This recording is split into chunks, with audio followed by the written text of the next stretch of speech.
নাম বললে চিনবে তুমি? এখানে নতুন উঠেছো? জি। স্ট্রেঞ্জ, অয়ন বাসা ছাড়লো অথচ আমাকে একবার জানানোর প্রয়োজন মনে করলো না। তুমি কার সাথে থাকছো এখানে? আগে যারা এখানে থাকতো তারা এখন কোথায় থাকে? তুমি কি কিছু জানো? ছবি ঘাড় নাড়িয়ে বোঝালো। ও সরি, তবে কার সাথে থাকছো এখানে? কিছু বললেন না তো। ছবি উৎসুক করছে, পরিচয় নিয়ে পড়েছে বেশ ঝামেলায়। কার সাথে এসেছে সত্যিটা কি বলে দিবে? জেবা উত্তরের অপেক্ষায় তাকে আছে ছবির দিকে। ছবি কণ্ঠ খাদে নামে মৃদু স্বরে বলল। আপনি ভিতরে আসুন। জেবা ছবির সাথে ভেতরে ঢুকলো, চারিপাশ ভালোভাবে লক্ষ্য করে বলল। রুমগুলো তো সব আগের মতোই আছে, কিছুই তো পরিবর্তন হয় নাই। তোমরা কি আজই এসেছো? জি। ও, কাউকে দেখছি না কেন? তোমার বাবা মা কোথায়? বাবা মা গ্রামে থাকেন। তুমি কার সাথে এসেছো তাহলে? ছবি এবারও কোনো জবাব দিল না। জেবা মুচকি এসে বলল। হয়েছে হয়েছে, বুঝেছি। নিশ্চয়ই প্রেমিকের হাত ধরে পালিয়ে এসেছো। বাবা মা অন্য কোথাও বিয়ে ঠিক করেছিল বুঝি? গ্রামে এমনটাই হয়, ওরা এখনো প্রেম ভালোবাসাটাকে সহজভাবে নিতে পারে না। কম বয়সী মেয়েদের জোর করে অন্য কোথাও বিয়ে দেয়। একদম ভালো কাজ করেছো। জীবনে অনেক ঝড় আসবে, সব কিছু ওলট পালট করে দিয়ে যাবে, তবুও প্রিয় মানুষটার হাত ছাড়া উচিত নয়। তা তোমার উনি কই? ছবি উৎসুক করছে, কি বলবে কিছু ভেবে পাচ্ছে না। মেয়েটা নিজের মতো করে ভেবে নিয়েছে।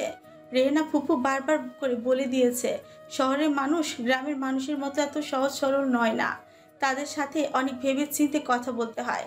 সে কি সবটা বলে দিবে নাকি? তবে মেয়েটাকে তার কাছে বেশ ভালো লেগেছে, কি সুন্দর গুছিয়ে কথা বলছে। যেবা ছবির গায়ে হাত রেখে বলল।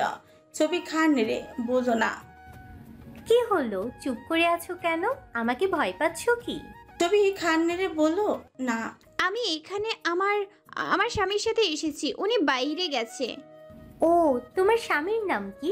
ছবি মাথা নিচু করে দাঁড়িয়ে আছে। যেবা মৃদু হেসে বলল। ওরে লাজুক লতা মেয়ে, একদম লজ্জাবতী গাছের মতো গুটিয়ে যাচ্ছ কেন? হাজবেন্ডের নাম বলতে এত লজ্জা কিসের? ছবির হাত পা কাঁপছে, সামান্য নাম বলতে তার এত ভয় কেন হচ্ছে? ছবি কাঁপা কাঁপা স্বরে বলল। আপু বসেন আপনি। না গো, বসবো না। আমি একজনের খোঁজে এখানে এসেছিলাম। তোমরা এখানে ওঠার আগে যারা এখানে ছিল তাদের কাছে এসেছিলাম, এখন আবার তাকে খুঁজতে হবে। ছবি যেবার হাত ধরে বলল। আপু একটু বসেন না প্লিজ, এক কাপ চা খেয়ে যান অন্তত। অন্য একদিন এসে চা খেয়ে যাব, আজ আসি কেমন? মেহমান বাড়িতে আসলে খালি মুখে চলে যেতে নেই, আমাকে 10টা মিনিট সময় দিবেন, আমি যাব আর আসব। ছোট্ট মেয়েটাকে আর না করতে পারল না যেবা। ছবির মাথায় হাত রেখে বলল। আচ্ছা ঠিক আছে। রান্নাঘরটা ভীষণ এলোমেলো, হাঁড়ি পাতিল মাটিতে ছড়িয়ে ছিটিয়ে আছে। ছবি সব জায়গায় খুঁজে খুঁজে চা পাতা পাচ্ছে না, ভীষণ খারাপ লাগছে। মেয়েটাকে বসিয়ে রেখেছে চা বানিয়ে খাওয়ানোর জন্য, এখন চা পাতা না পেলে কেলেঙ্কারি হয়ে যাবে।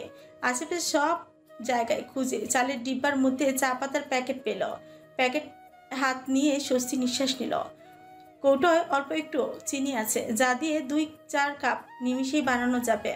ফ্লোরে পড়ে থাকা পাতিল ভালো করে ধুয়ে চুলোয় পানি গরম করতে দিল।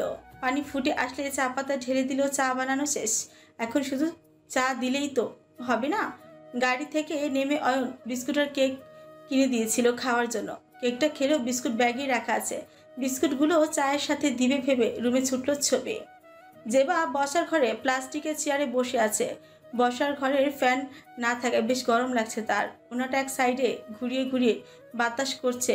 তখনই কলিং বেল বেজে উঠল। জেবা চমকে উঠল, নিশ্চয়ই মেয়েটার হাজবেন্ড এসেছে।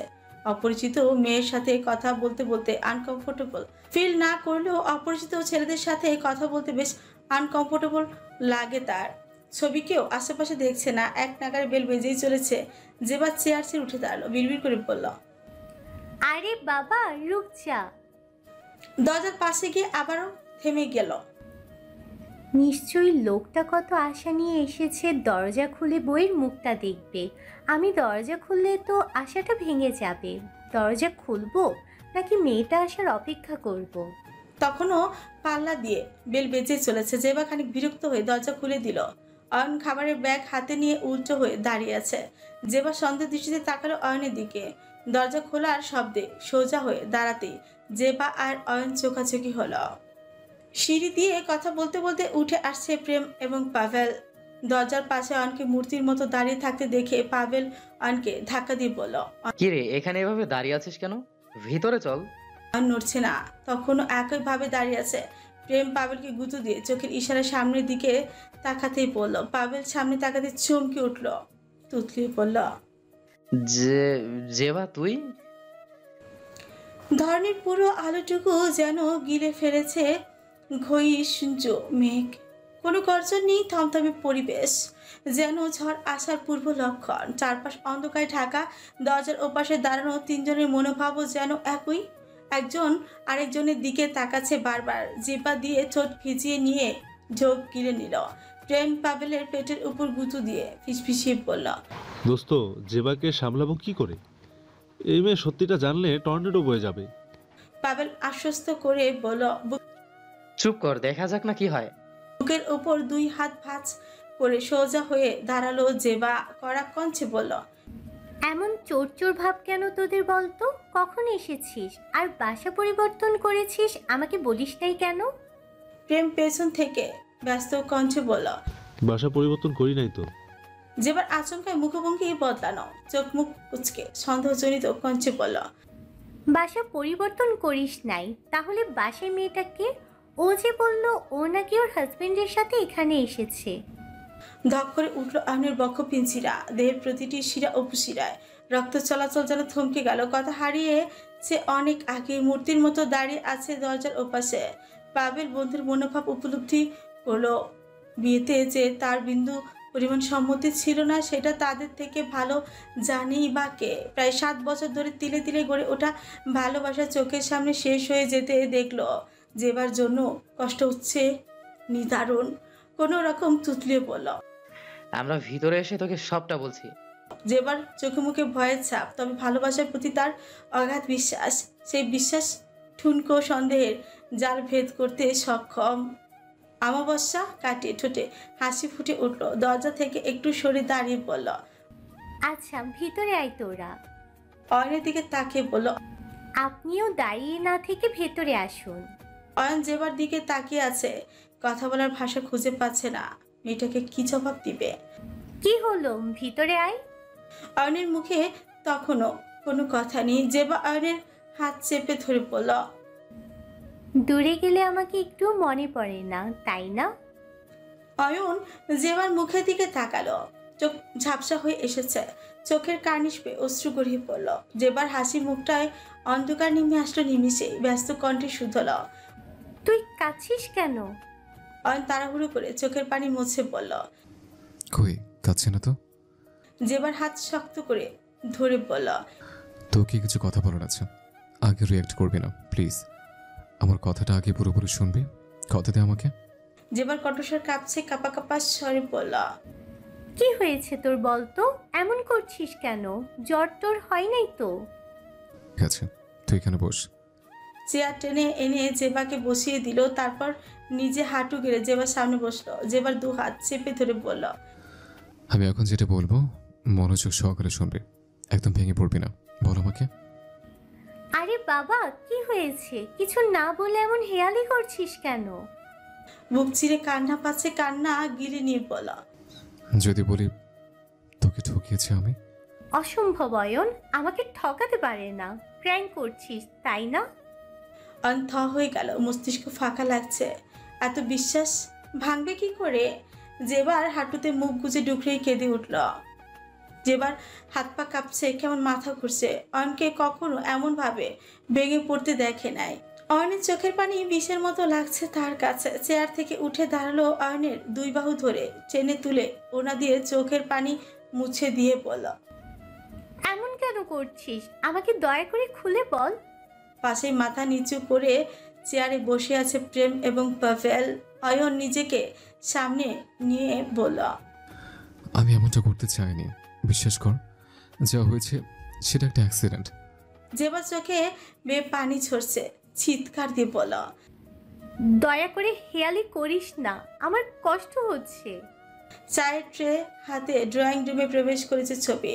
সবার মনোভাব বোঝার চেষ্টা করছে। অয়নের এভাবে ভেঙে পড়ার কারণটা মাথায় ঢুকছে না। যেবার সম্বিত ফিরল, এবার চোখের পানি মুছে ছুটে গেল ছবির কাছে।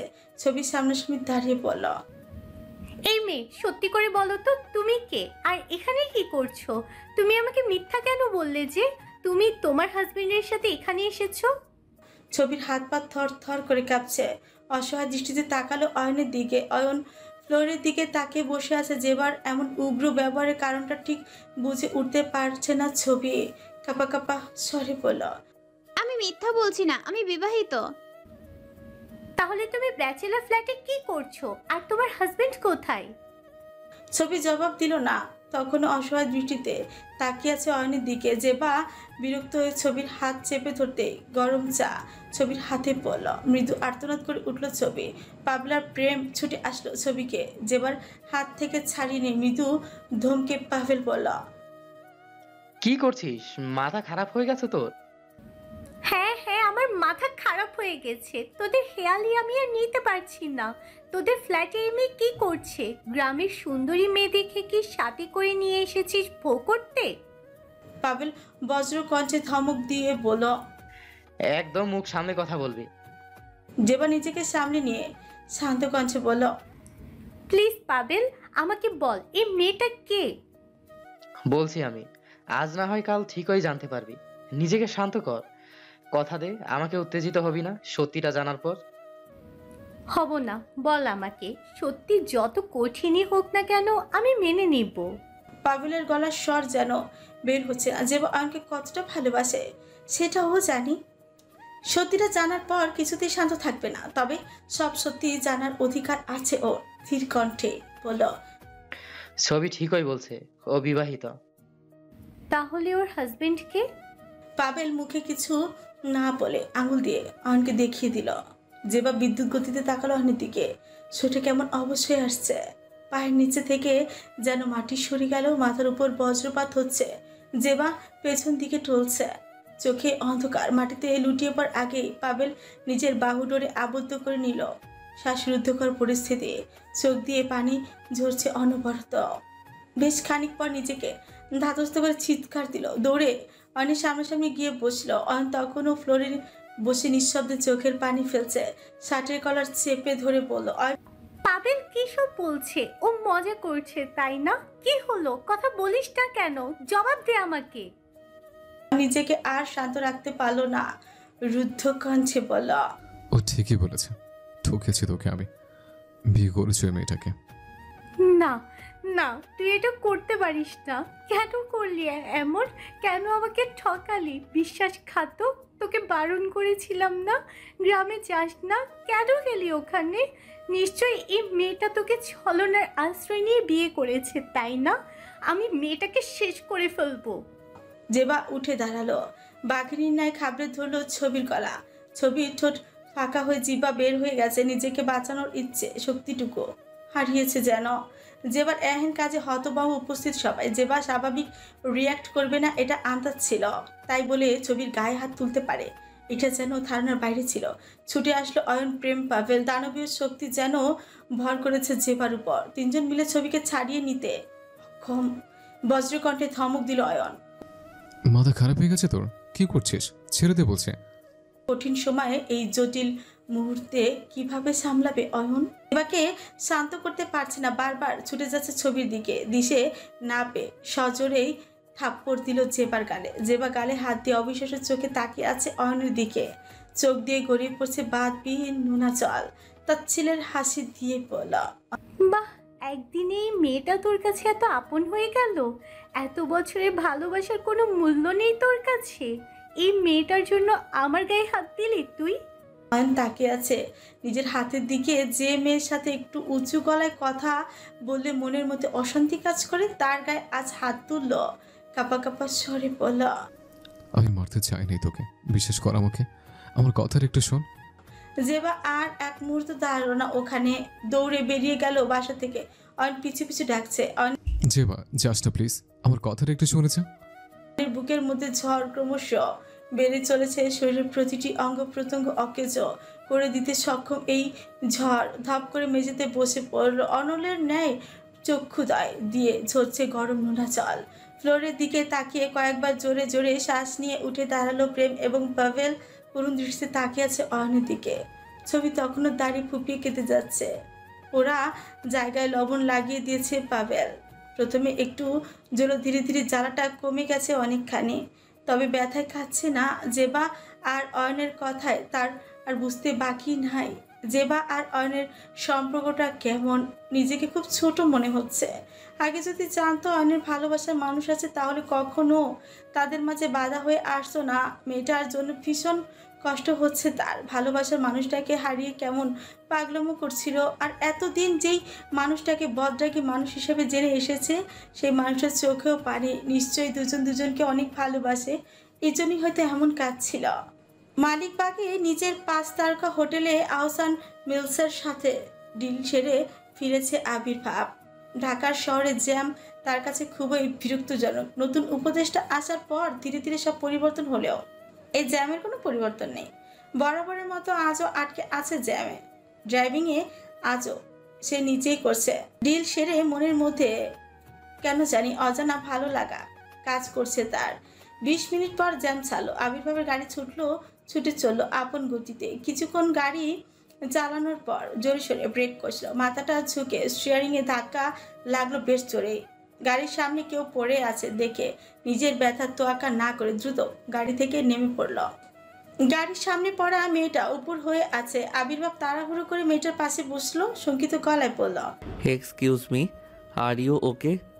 মেয়েটি ধীরে ধীরে তাকালো। গাড়ির আলোয় স্পষ্ট মুখের আভা দেখে নিমিষেই কঠিন চোখে তাকালো আবির্ভাব। বিরক্তি ভরা কঞ্চি বলল, আপনি আবার আমার গাড়ির সামনে এসে পড়েছেন। আপনার ধান্দাটা কি বলুন তো? প্রথমবার না হয় অ্যাক্সিডেন্ট হিসেবে মেনে নিলাম, কিন্তু এবার তো মনে হচ্ছে ইচ্ছে করে এমনটা করছেন। জেবা কথা না বলে সোজা হয়ে দাঁড়ালো। চোখ দিয়ে পানি ঝরছে, ওনাটা একপাশে ঝুলছে, চুলগুলো এলোমেলো। আবির্ভাবের কোনো কথায় যেন কানে নিল না। মূর্তির মতন দেহটাকে যেন টেনে হিসড়ে সামনের দিকে নিয়ে যাচ্ছে। আবির্ভাব ভ্রুযুগল গোছালো, বিস্ময় কঞ্চে বিড়বিড় করে বলল, স্ট্রেন্স, গতদিন মুখ দিয়ে কথার খই ফুটছিল, আজ এমন চুপচাপ হয়ে গেল কেন? এমন মনমরা লাগছে কেন? খুব বেশি ব্যথা পেল নাকি? পরক্ষণে চবুরকে উচ্চারণ করে বলল, উফ, আমি এমন অসভ্য মেয়ের কথা ভাবছি কেন? কথার জবাব না দিয়ে চলে গেল বেয়াদব মেয়ে একটা।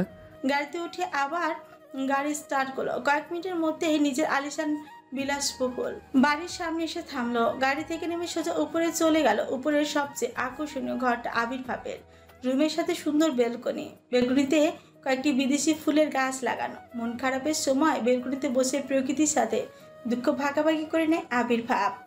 ফর্মাল আউটফিট ছেড়ে ট্রাউজার আর গলায় তোয়ালে ঝুলিয়ে ওয়াশরুমে ঢুকলো। ক্লান্তি আর অসহ্য গরম থেকে স্বস্তি পেতে গোসল করাটা জরুরি। ওয়াশরুমে ঢুকতেই ফোন বেজে উঠলো। বিরক্তি নিয়ে বের হলো আবির্ভাব। ভেজা হাতে দিয়ে ফোন রিসিভ করলো। ওপাশ থেকে উত্তেজিত কণ্ঠে শেখর বলে উঠল, স্যার, রাজন মালহোত্রা মেল করেছিল।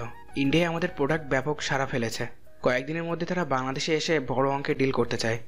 আবির্ভাব চা উচ্চারণ করে বলল, জানি, এতে এত উত্তেজিত হওয়ার কি আছে? আমাদের প্রোডাক্ট সব সময় অথেন্টিক, ভালো জিনিস তৈরি করে সেখানে ফুল কনফিডেন্স রাখতে হয়। আমাদের প্রোডাক্ট সবার পছন্দ হবে, এটাই স্বাভাবিক। আর চৌধুরী গ্রুপ অ্যান্ড টেক্সটাইলের সাথে একবার যারা ডিল করেছে তারা প্রচুর লাভবান হয়েছে। শেখর ওপাশে চুপ হয়ে আছে। আর কিছু বলবে? জি না স্যার। তাহলে ফোন রাখো। আমি বাসায় থাকলে খুব প্রয়োজন ছাড়া কল করবে না। শেখর মৃদু স্বরে বলল, ঠিক আছে স্যার। বিশাল বড় ডাইনিং টেবিলে হরেক রকমের খাবার সাজানো। আবির্ভাব খাবারের দিকে ভালোভাবে চোখ বুলিয়ে নিল। বিরিয়ানি, কোরমা, রোস্ট, পোলাও, দেশি মুরগি থেকে শুরু করে সব রকমের মাংস, রান্না করা নানা রকম পিঠা, পায়েস, জর্দা, মিষ্টি, সব রকম ডেজার্ট আইটেম। সব রান্নার মাঝেও আবির্ভাবের চোখ আটকালো টেবিলের এক কোণে রাখা মালাই জর্দার উপর। হাত টান করে মালাই জর্দার বোলটা হাতে তুলে নিল। নাকের সামনে ধরে স্মেল নিচ্ছে। তৎক্ষণাৎ মনে পড়ে গেল পুরনো স্মৃতি। হাত ছেড়ে ডাকলো, মনার মা, এই মনার মা। মনার মা শাড়ির আঁচলে হাত মুছতে মুছতে ছুটে আসলো। মোটা শরীরে সুতির প্রিন্টের শাড়ি পেঁচানো, ছোচের কোনায় পানির পিক লেগে আছে। আবির্ভাব বিরক্ত হয়ে পড়ল। আবার তুই পানকে সারা মুখে লাগিয়ে রেখেছো। তোমাকে কতদিন বলেছি এভাবে পান খাবে না। মনার মা মাথা ঝাঁকিয়ে বলল, আচ্ছা আর খাইতাম না ছোট সাহেব, আমারে ডাকছিলেন কে? আবির্ভাব বিরক্ত হয়ে পড়ল। তোমাকে কতদিন বলেছি এইভাবে পান খাবে না। মনার মা দাঁত কিলিয়ে বলল, অভ্যাস ছাড়তে পারি না, তবে হেইবার একেবারে আই শুয়োর করলাম, আই আর পান খাইতাম না। উফ, ওটা শুয়োর না, সোয়ার হবে। ভুলভাল ইংরেজি একদম বলবে না। তামাক পাতা খাওয়া স্বাস্থ্যের জন্য ক্ষতিকর। নিজের ক্ষতি করে সন্তানদের দুঃখ ডেকে এনো না। আচ্ছা ছোট সাহেব। ও, যেটার জন্য তোমাকে ডেকেছিলাম। এত রান্না করেছে কে? আমি তো জানি না সাহেব, আমি তো শুধু আপনার জন্য চিকেন স্যুপ বানিয়েছিলাম, বাকি রান্না আইলো করতেন। তুমি আমাকে প্রশ্ন করছো? মনার মা চিপায় কামড় দিয়ে বলল, না না, রহিমা টেবিল সাজাইছে, ওর কাছে জিজ্ঞেস করণ লাগবো। ওকে ডাকো। মনার মার ডাকে রহিমা চলে আসলো। কম বয়সী রহিমা গত 1 বছর যাবত চৌধুরী প্যালেসে কাজ করছে। পরনে নীল বাটিক থ্রি পিস, ওনাটা কোমরি গোছা। আমারে ডাকছিলেন স্যার? এত খাবার রান্না করছে কে? স্যার জব্বার চাচা আমার হাতে খাবার দিয়ে বলল আপনার পরম আত্মীয় নাকি আপনার জন্য খাবারগুলো পাঠিয়েছি, এই জন্য আমি টেবিলে সাজিয়ে দিলাম। আবির্ভাব ফিটফিট করে বলল, আমার পরম আত্মীয়? খাবারের ঘ্রাণটা খুব চেনা চেনা লাগছে।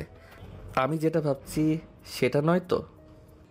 ঘন কালো মেঘ জমেছে পশ্চিম আকাশে, 2-4 ফোঁটা বৃষ্টিও হচ্ছে। ফুটপাতের কোল ঘেঁষে অজানা গন্তব্যে হেঁটে চলেছে চেপা, যেন নিষ্প্রাণ কোনো দেহ টেনে হিঁচড়ে নিয়ে যাওয়ার প্রচেষ্টা। ওভার ব্রিজ ক্রস করার সময় হোঁচটকে পায়ের চটি জোড়া ছিঁড়েছে, বাম পায়ের বুড়ো আঙুল কেটে রক্ত ঝরছে বিরামহীন। মেন রোডের পাশটায় মরা কৃষ্ণচূড়া গাছটার সাথে গা এলিয়ে দাঁড়ালো। হাতের ফোনটা বেজেই উঠলো তৎক্ষণাৎ। ফোনের স্ক্রিনে জলজল করছে ইংরেজিতে গোটা গোটা অক্ষরে লেখা বাবা। সাইড বাটনে চেপে রিংটোন অফ করে দিল। কয়েক সেকেন্ড বিরতির পর আবারও ফোন বেজে উঠলো। জেবা ফুস করে নিঃশ্বাস ছাড়ল। এটাই তার বাবা। জামাল শেখের ভীষণ বাজে অভ্যাস, কাউকে একবার কল দিলে সে যত সময় না রিসিভ হবে তত সময় ধরে কল করেই যাবে। ইচ্ছের বিরুদ্ধে ফোন রিসিভ করলো। জামাল শেখ হন্তদন্ত হয়ে পড়ল। কিরে, কোথায় তুই? কখন থেকে কল করছি, ফোন ধরিস না কেন? জেবা নিজেকে স্বাভাবিক করার চেষ্টা করছে, ভীষণ কান্না পাচ্ছে তার। বাবাকে কি জবাব দেবে? কত বড় মুখ করে বাবার কাছে নিজের ভালোবাসার কথা জানিয়েছিল। কি হলো, কথা বলছিস না কেন? আকাশে মেঘ করছে, আবহাওয়া বাতরা জানিয়েছে ঝড় হওয়ার সম্ভাবনা রয়েছে। তুই কোথায় আছিস আমাকে বল, আমি গাড়ি পাঠিয়ে দিচ্ছি।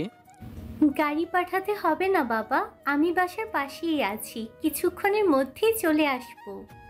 তাহলে তাড়াতাড়ি চলে আয়, রাস্তায় একদম দেরি করিস না যেন। খুব চিন্তা হয় আমার তোকে নিয়ে। ওকে বাবা, ফোন রাখো, আসছি আমি। ফোন কান থেকে সরিয়ে ডুকরে কেঁদে উঠল জেবা।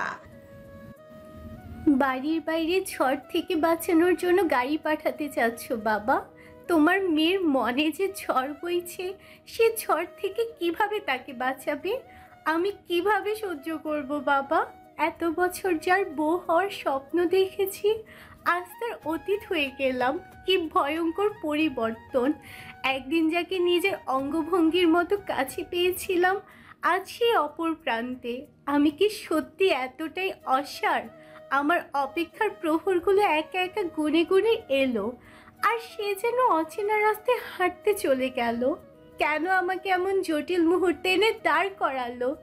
যদি ছেড়ে যাওয়ারই ছিল, তাহলে কেন এসেছিল সে আমার জীবনে? বেশ কিছুক্ষণ পর হুঁশে ফিরল জেবা। রাস্তার দাঁড়িয়ে এভাবে পাগলের মতো কান্না করলে মানুষ সেটা ভালোভাবে নিবে না। আশেপাশে তাকিয়ে তেমন কাউকে পেল না। ঘাড় সোজা করে তাকাতে চোখে পড়লো সামনে দাঁড়িয়ে আছে একটা মেয়ে, পথ শিশু। গায়ে সুতির ফ্রকটা অনেক জায়গায় ছিঁড়ে ঝুলছে, সারা গায়ে ধুলোবালি। কি মায়াবী চোখ তাকিয়ে আছে। জেবা শিশুটার কাছাকাছি গিয়ে দাঁড়ালো, মৃদু স্বরে বলল, কিছু বলবে আমাকে? মেয়েটার মুখে কিছু বললো না, শুধু ঘাড় নাড়িয়ে বোঝালো হ্যাঁ। বলো কি বলবে। মেয়েটার 2 হাত পেতে বলল, আমাকে 10টা টাকা দিবেন আপা? 10 টাকা দিয়ে কি করবে? আম্মার ওষুধ কিনুম। কি হয়েছে তোমার মায়ের? আম্মার 2 দিন ধরে বেহুশের মতো পইরা থাকে খালি। ডাক্তার কইছে ওই ঔষধগুলা খাওয়াইলে আম্মাই সুস্থ হয়ে যাইব। প্রেসক্রিপশনটা জেবার দিকে এগিয়ে দিয়ে কথাটা বলল। জেবা হাত বাড়িয়ে প্রেসক্রিপশনটা হাতে নিল। প্রেসক্রিপশনে চোখ বুলিয়ে দেখলো হার্টের কিছু ঔষধ, গ্যাসের ওষুধ আর জ্বর ঠান্ডার ওষুধ লেখা। প্রশান্ত দৃষ্টিতে বাচ্চাটার দিকে তাকিয়ে বলল, তোমার বাবা কই? তুমি ওষুধ কিনতে বের হয়েছো কেন? আব্বাই তো নাই, আমগরে রাইখা আব্বাই অন্য বেডেরে বিয়া করছে, তার লগেই থাহে। আমগরে কোনো খোঁজ খবর লয় না। তোমাদের চলে কিভাবে তাহলে? কি চলনের কথা কইতাছেন আফা?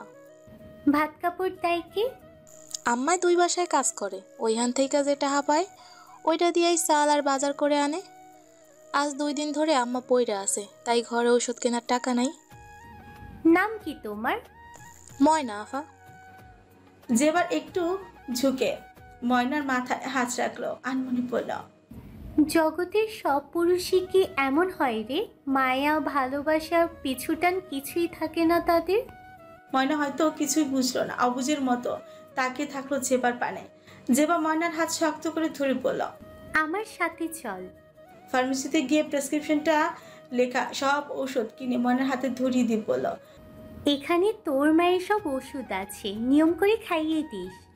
ময়না ওষুধ হাতে নিয়ে সিক্ত নয়নে তাকালো জেবার দিকে। কৃতজ্ঞতা বোধ তার চোখ মুখ দিয়ে উপচে পড়ছে। চোখের কোণায় পানি জমে আসলো, ঠোঁটে হাসি, দাঁত বের করে অবিশ্বাস কঞ্চে বলল, আপনি সত্যি সব ওষুধ আম্মার জন্য কিনা দিলেন আফা? দিলাম। এখন দেরি করিস না, সোজা বাড়িতে গিয়ে মাকে ওষুধ খাইয়ে দিবি, দেখবি মা একদম সুস্থ হয়ে যাবে। আচ্ছা আফা। কৃতজ্ঞতার হাসি নিয়ে বাচ্চাটা ছুটে চলো। যেবার বাচ্চাটা যাওয়ার পানে তাকিয়ে আছে। আনমনি ভাবলো জগৎটা সবার জন্য সহজ নয়। কেন? নিজের উপর তীব্র ক্ষোভ আর রাগ ঝাড়তে ডান হাতে বেশ কয়েকবার আঘাত করেছে অয়ন। এই হাত দিয়ে তার ভালোবাসার গায়ে হাত তুলেছে। এতটা পাষাণ কিভাবে হতে পারলো সে? বেলকুনির পুরোটা অন্ধকারে ঢাকা, দূর থেকে আবসা আবসা আলো আসলেও পুরোটা পরিষ্কার না। বেলকুনির ফ্লোর জুড়ে সিগারেটের ছাই। টানা 2 ঘন্টা যাবৎ বিরতিহীন সিগারেট খেয়ে চলেছে অয়ন। অতীত স্মৃতি তাকে আঁকড়ে ধরেছে। জেবার সাথে কাটানো প্রতিটি মুহূর্ত চোখের সামনে ভেসে উঠছে। জেবার প্রতি অনুভূতিগুলো এখন অজস্র রঙের ছবি, যা হৃদয়ের গহীনে ভেসে ওঠে। সেই শীতল রাতে যখন তারা দুজন একান্তে বসেছিল, ভালোবাসার কথা বলেছিল, তাদের স্বপ্নগুলো কেমন করে একে অপরের সাথে মিলেছিল। কিন্তু বিধি তাকে আজ অন্য পথে নিয়ে এসেছে। ছবির সাথে জীবনের নতুন অধ্যায় শুরু হলেও যেবার স্মৃতি কখনো হারাতে পারবে না। অয়ন চোখের পানি মুছে নিয়ে বিড়বিড় করলো, বলল, তুই কি জানিস যেবা, তুই আছিস হৃদয়ের গহীনে, যে সুরটা শুনতে শুনতে আমি প্রতিদিনই বাঁচি। ছবির সাথে থাকা সত্ত্বেও তোর প্রতিটি কথা আমি এখনো রোমাঞ্চিত। তোর ভালোবাসা আমার জন্য চিরকালের একটি অমর। আমি ব্যাচেলার রাখি না আমার বাসায়, একমাত্র প্রেমের অনুরোধ করার জন্য তোমাদের থাকতে দিয়েছিলাম। আর তোমাদের চরিত্র এত নিচ, সিসি শেষমেশ কিনা মেয়ে নিয়ে ফ্ল্যাটে। পাবেল আর প্রেম হাজারবার বোঝানোর পরও বাড়িওয়ালাকে বোঝাতে অক্ষম। ভেতর থেকে ভেসে আসলো বাড়িওয়ালার কর্কশ কণ্ঠস্বর। অয়ন ঘাবড়ে গেল। যে ভয় পেয়েছিল সেটাই হলো। তালকে তিল বানিয়ে সেটা নিয়ে বড় আকারের ঝামেলা পাকানোর ওস্তাদ এই বাড়িওয়ালার। সকাল হলেই অন্যথায় থাকার ব্যবস্থা করত, অথচ এরই মধ্যে ওনার কানে এসব দিল কে? অয়ন ফুস করে নিঃশ্বাস ছাড়ল, হন্তদন্ত হয়ে ছুটল ড্রয়িং রুমে। বাড়িওয়ালার কণ্ঠস্বর কমা বইকে ক্রমশ বেড়ে চলেছে। পাবেল এবং প্রেম মাথা নিচু করে দাঁড়িয়ে আছে। ছবি খানিকটা দূরে ফুপিয়ে কাঁদছে। সর্বশরীরে যেন ঝড় প্রবাহিত হচ্ছে। অয়ন সবার দিকে তাকিয়ে নিল একবার, ফের ছুটল মোকলেস মারিথার সামনে। ব্যস্ত কণ্ঠে শুধল, কি হচ্ছে আঙ্কেল? যদিও আন্দাজ কিছুটা করতে পেরেছে, তবে শিওর হতে প্রশ্নটা করলাম। মোকলেস মারিথার কণ্ঠ স্বর খ্যাপাটে, দাঁতে দাঁত চেপে বলল, কি হয়েছে? এটা কি? ছবির দিকে আঙুল তুলে বলল, বাড়িওয়ালা এসেছিল বাড়ি ভাড়া নিতে। কলিং বেলের শব্দে তাড়াহুড়ো করে দরজা খুলে দেয় ছবি। ছবিকে দেখে ফ্রিকুচকে তাকায় বাড়িওয়ালার পা থেকে মাথা অবধি ভালোভাবে পর্যবেক্ষণ করে প্রশ্ন ছড়ে। তুমি কে? ছবি বরাবরের মতো এবারও ওর পরিচয় নিয়ে বেশ সংশয় পড়ে। কোনো উত্তর না দিয়ে মাথা নিচু করে দাঁড়িয়ে থাকে। তখনই বাড়িওয়ালা বিষয়টা খারাপ চোখে নিয়ে চেঁচামেচি শুরু করে। আয়ান শান্ত কণ্ঠে বলল, আঙ্কেল আপনি যেমনটা ভাবছেন বিষয়টা তেমন না। তাহলে বিষয়টা কেমন শুনি? তোমাদের ভালো ছেলে ভেবে বাড়ি ভাড়া দিয়েছিলাম, আর তোমরা? আমার বাড়িতে এসব অনৈতিক কর্মকাণ্ড চলবে না। আজই বের হয়ে যাবে তোমরা আমার বাসা থেকে। আর ফুস করে নিঃশ্বাস ছাড়লো, হাত নাড়িয়ে বোঝানোর ভঙ্গিতে বলল, আঙ্কেল আমার কথাটা একটু শুনুন প্লিজ। ওর নাম ছবি, ও আমার বিবাহিত স্ত্রী। কাল আমাদের বিয়ে হয়েছে। সিক্ত নানে তাকালো অনেক দিকে। জেবাকে নিজের পরিচয় দেওয়ার পর ঝামেলা হলো, এই জন্যই ভয়ে বাড়িওয়ালার কাছে কিছু বলে নাই। অয়ন যে এত সহজে তাকে স্ত্রীর পরিচয়টা দিবে এটা যে তার কাছে কল্পনা স্বরূপ। বাড়িওয়ালা ক্ষিপ্ত কঞ্চি বলল, একদম বেশি চালাকি করবে না আমার সাথে। এখন ধরা খেয়ে বউ বানিয়ে দিচ্ছ। বউ হলে এই মেয়ে এত সময় নিজের পরিচয় দিয়ে দিত, চুপচাপ থাকতো না।